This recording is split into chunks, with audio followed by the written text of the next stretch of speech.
Lorsqu'on pratique l'astrologie, qu'elle soit uranienne ou non, il convient avant tout de bien maîtriser les concepts de chaque planète. Nous avons vu les points personnels, qu'à présent nous allons aborder les planètes. Celle qui est la plus proche du Soleil est Mercure. Mercure, comme toute planète, a plusieurs sens. Elle désigne l'adolescence, une expression, la pensée immédiate ou la mobilité, et comme toute planète, on peut la rattacher d'un point de vue anatomique. S'agissant de l'adolescence, on peut traduire Mercure par jeune, jeunesse, ado. Pour l'expression, si elle est orale, par appel téléphonique, discussion, éloquence, langue.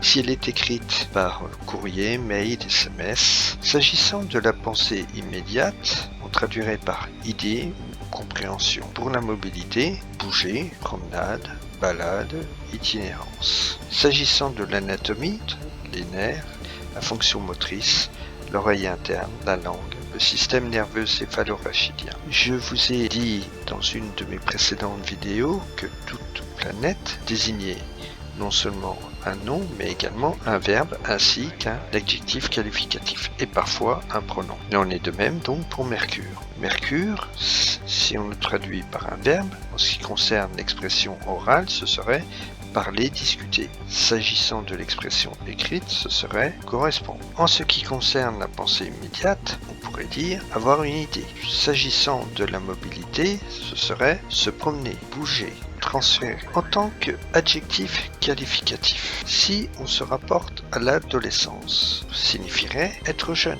Si on regarde l'expression orale, on pourrait dire cette personne est éloquente, bavard, panta. Pour l'expression écrite, ce serait l'expression épistolaire. S'agissant de la pensée immédiate, on pourrait traduire par cette personne est pensive, raisonnable. Si c'est en rapport à la mobilité, on dirait cette personne est agile, indécise, agitée. Les défauts des planètes par ses excès. Par exemple, quelqu'un qui est trop ado, on dira qu'elle est immature. Si la personne s'exprime trop, c'est la logorée ou elle est vantarde. Une personne qui bouge beaucoup, on dira qu'elle est inconstante, que c'est l'indécision, que c'est une personne agitée. Cependant, la traduction ne se fait pas avec une seule planète. Dans l'astrologie traditionnelle, on regarde les aspects, c'est-à-dire les paires. J'ai pris l'exemple de l'aspect nœud lunaire Mercure. Nœud lunaire signifie liaison, relation, contact, lien, rencontre, etc. Si c'est avec Mercure, je prends par exemple la définition du fait que nœud lunaire signifie attache. Attache avec expression, par exemple pour Mercure.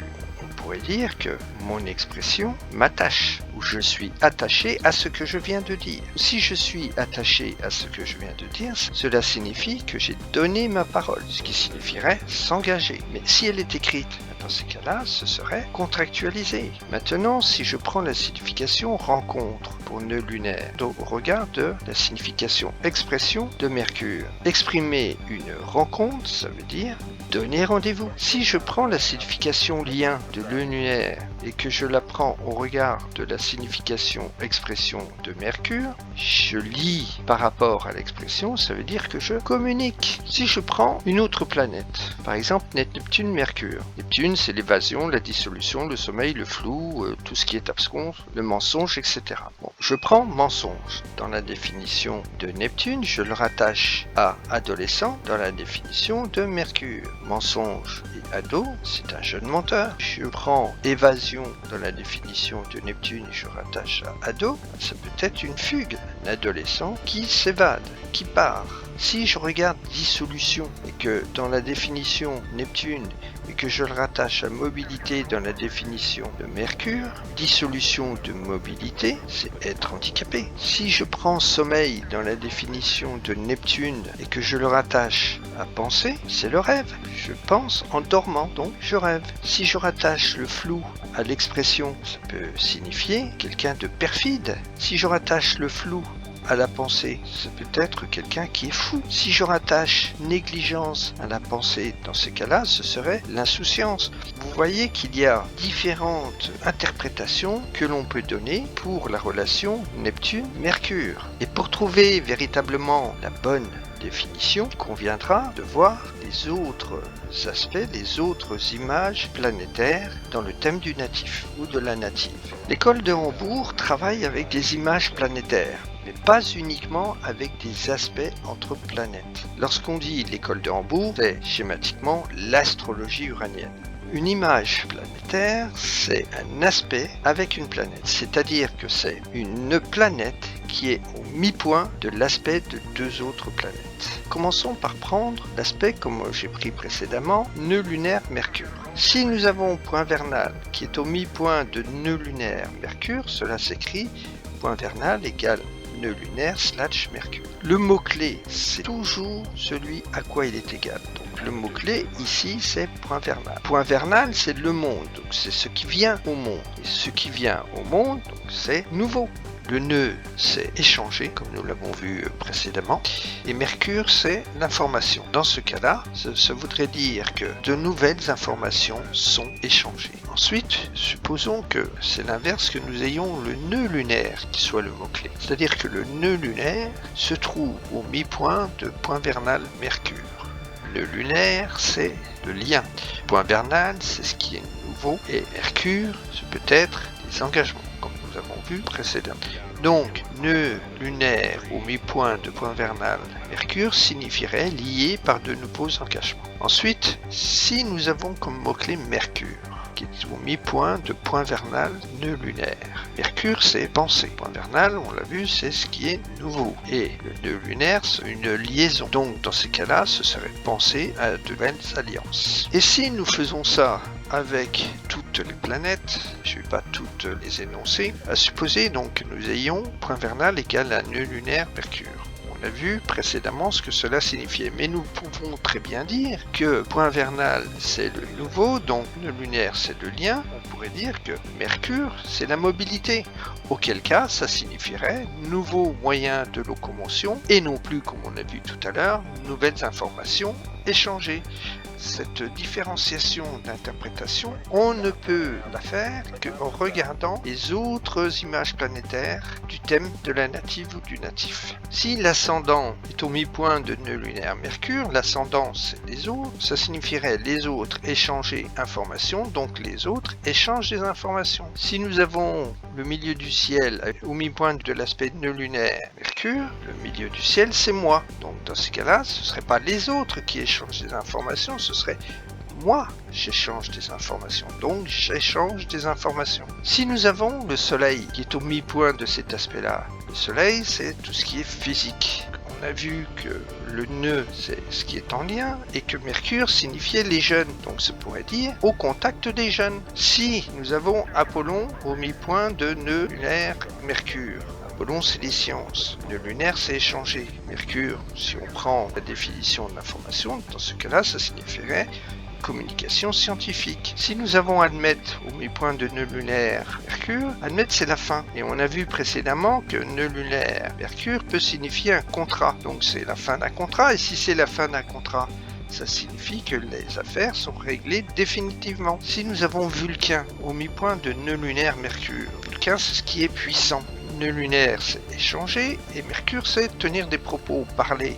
Donc dans ces cas-là, échanger des propos puissants, ça pourrait dire violence des propos. Et la violence des propos c'est quoi? C'est crier. Poséidon s'il se trouve au mi-point de nœud lunaire Mercure. Poséidon c'est la foi. Le lunaire c'est le contact et Mercure la mobilité. Être au contact tout en étant mobile pour sa foi, ça peut être le pèlerinage. À supposer que nous ayons Mercure qui est au mi-point de milieu du ciel Vénus. Donc ça s'écrirait comme ça. Donc ce qui est important c'est Mercure. Donc c'est l'expression, mes sentiments exprimés. Donc c'est l'expression de mes sentiments. Ici ce serait moi aimer l'écriture. Donc j'aime la littérature. Parfois on peut éprouver quelques difficultés car il peut y avoir des conflits d'interprétation. À supposer que nous ayons Mercure, Hadès qui est égal à Apollon Poséidon. Mercure, c'est la pensée, Hadès, c'est le manque. Donc le manque de pensée, c'est être irréfléchi. Mais qu'en même temps, dans le thème, nous ayons Apollon Poséidon. Apollon, c'est beaucoup, et Poséidon, c'est la réflexion. Là, on voit bien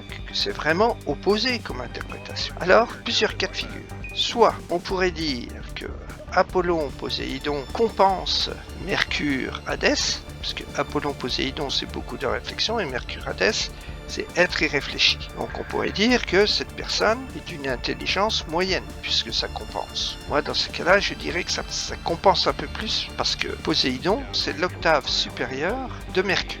Par contre, Ludwig Rudolph nous dit que lorsqu'on se retrouve dans un tel cas de figure, c'est là que entre en jeu le libre arbitre de la personne. C'est-à-dire que parfois, elle peut être irréfléchie, ou parfois, elle peut faire preuve d'une grande réflexion. Vous pouvez, devant un tel cas de figure, conseiller à la native ou au natif de prendre pour habitude de bien réfléchir. Mais parfois, l'interprétation conflictuelle ne peut être que apparente. Je reprends l'exemple où nous avons Mercure Hadès égale Apollon Poséidon. Si nous prenons par exemple le cas où Mercure ne signifie plus la pensée mais la mobilité. Donc dans ces cas-là, ça signifierait impossibilité de se mouvoir et qui serait compensée par beaucoup, comme dit Apollon, de réflexion, comme dit Poséidon. Par exemple, une personne qui est alitée, elle a besoin de prendre tel objet, distance qui est beaucoup plus longue que son bras. Elle peut trouver des moyens de substitution, c'est de laisser un téléphone à proximité, comme ça elle pourra appeler.